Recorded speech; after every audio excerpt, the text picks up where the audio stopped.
At this time, Mr. Wood, I understand you'll be making an opening statement for the state. Yes, Your Honor. May I approach the jury, and is there a microphone we can use? Yeah, we'll get you a wireless mic.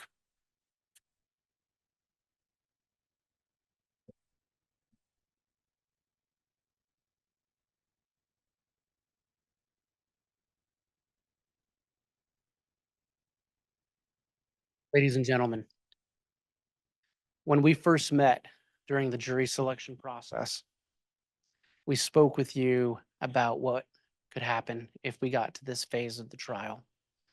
And we spoke with you about some of your thoughts and feelings about if we got to this phase. And we're here.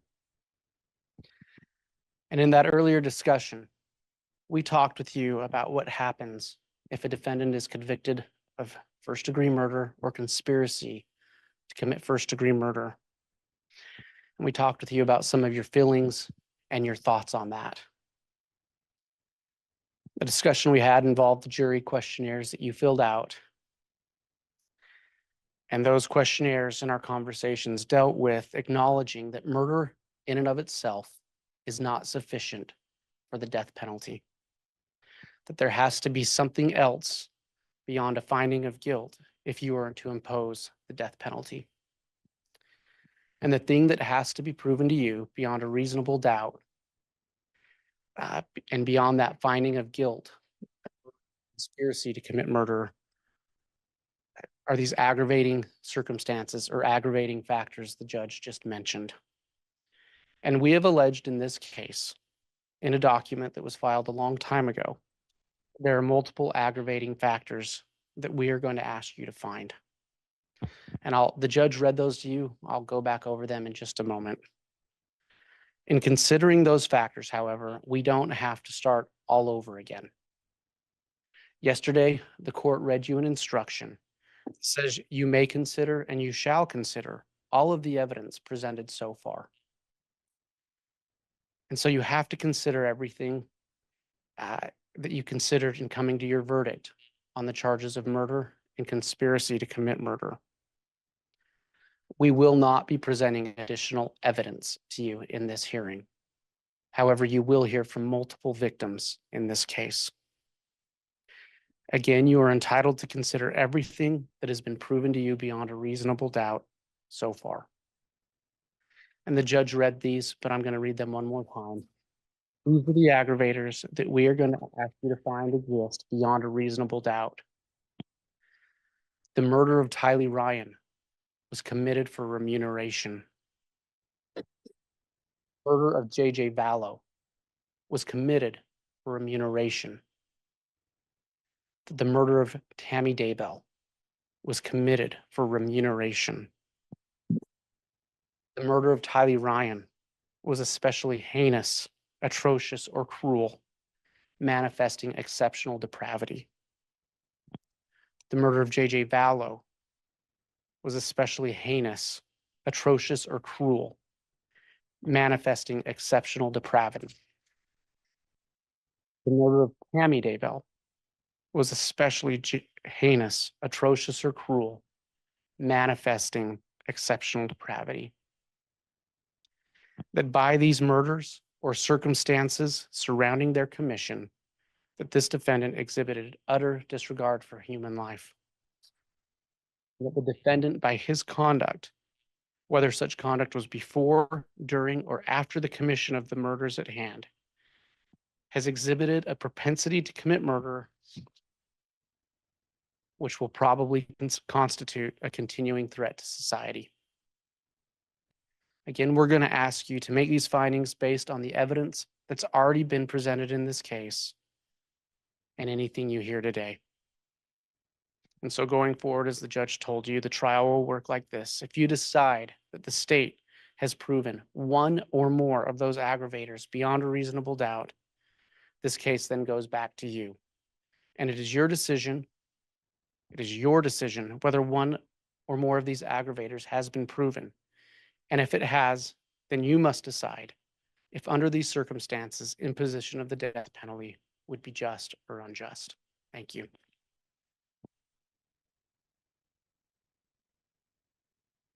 All right, thank you, Mr. Wood. That concludes the opening statement from the state. Mr. Pryor, if you'd like to present an opening statement on behalf of your client, you may do so at this time. Just once more, Judge, may I approach the well? Yes. Yeah, we're going to adjust a camera as well first. Thank you, Mr. Pryor.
Thank you.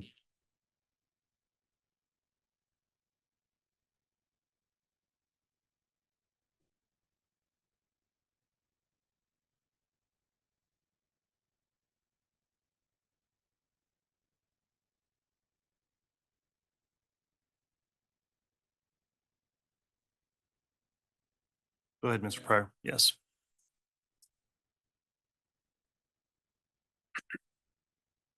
Good morning, ladies and gentlemen. You know, there's a saying that says you can define someone about who they are now and in the future by what they've done in the past. And only a unusual trajectory or an unusual or startling event can change that trajectory.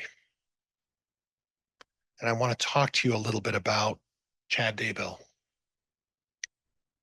I want to talk to you a little bit about Sheila Daybell taking the stand and talking about this quiet, reserved, shy young man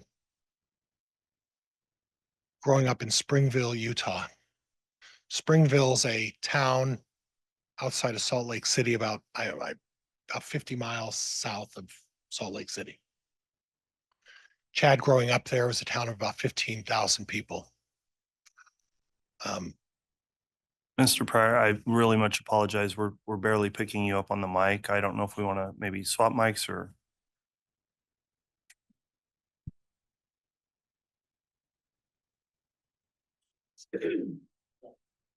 All right. Thank you, Mr. Pryor. Apologies. Skill with electronics is showing and has shown throughout this, I guess, correct? Yeah. Springville, Utah, small town, was at the time. I understand now it's 50,000 people. Chad growing up in this small town, quiet, shy, reserved, town of faith, town of religion, grew up in that.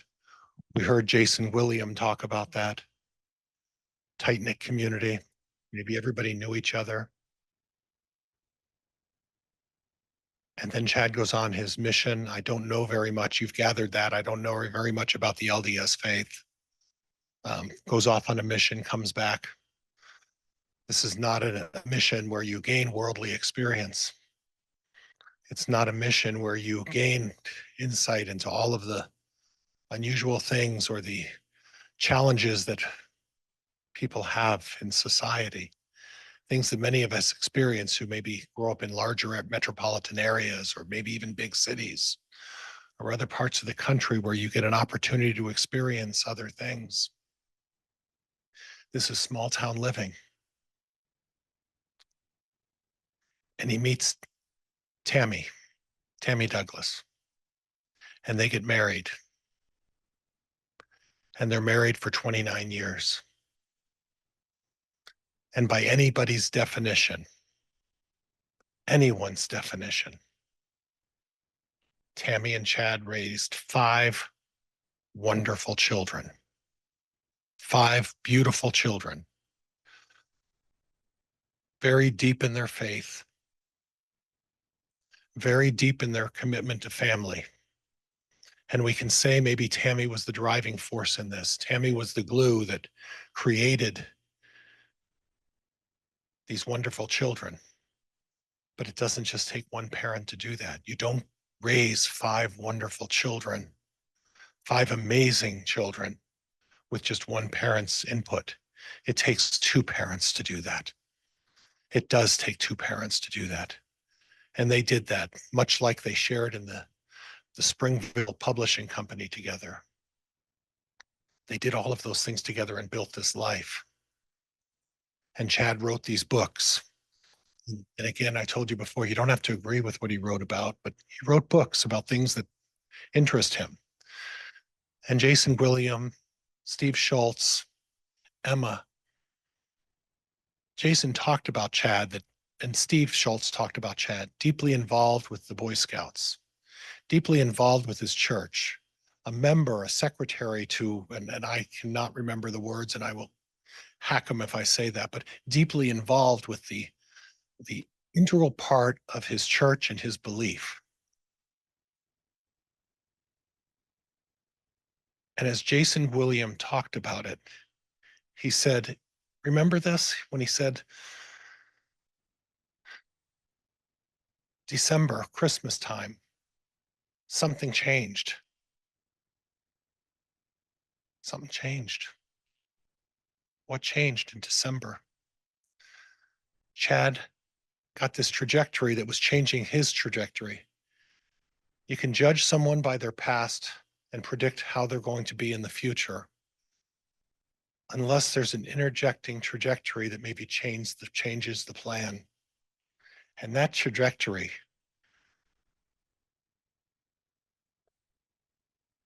that bomb that came into his life,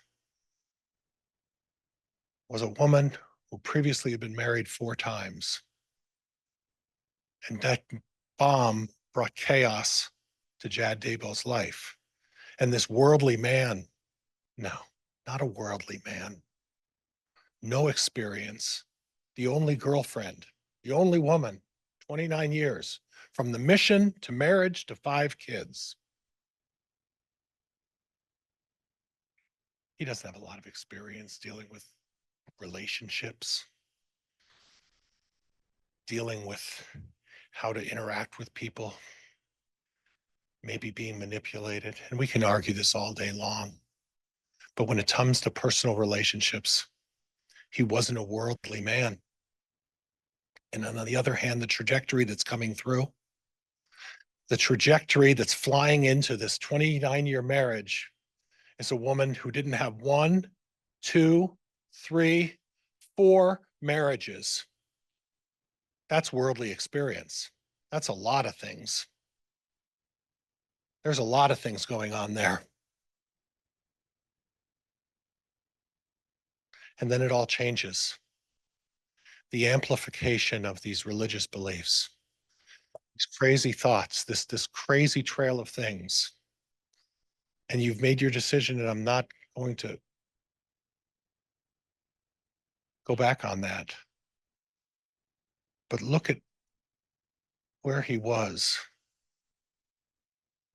And in Jason Williams' own words, Christmas 2018, what changed?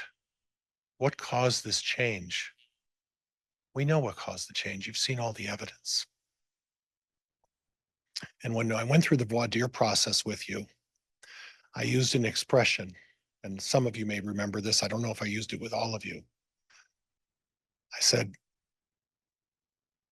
everything that glitters is not gold. Lori Vallow glittered. She was not gold. She was the trajectory that changed the plan. You don't go back on 29 years of marriage with nothing as far as a speeding ticket. Raising 5 wonderful children, that takes 2 parents to do that.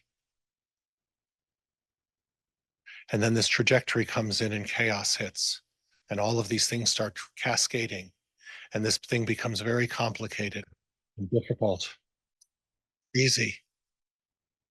And this small town boy from Springville, Utah, who's residing on a farm with his wife and his family close by in a wonderful community of Rexburg, has this bomb dropped. Suddenly chaos ensues.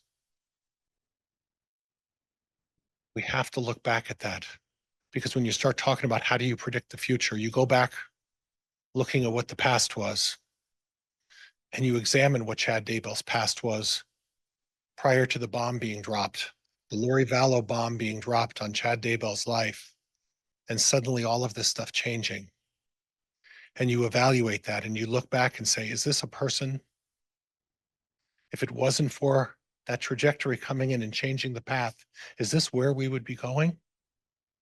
It's not where we'd be going.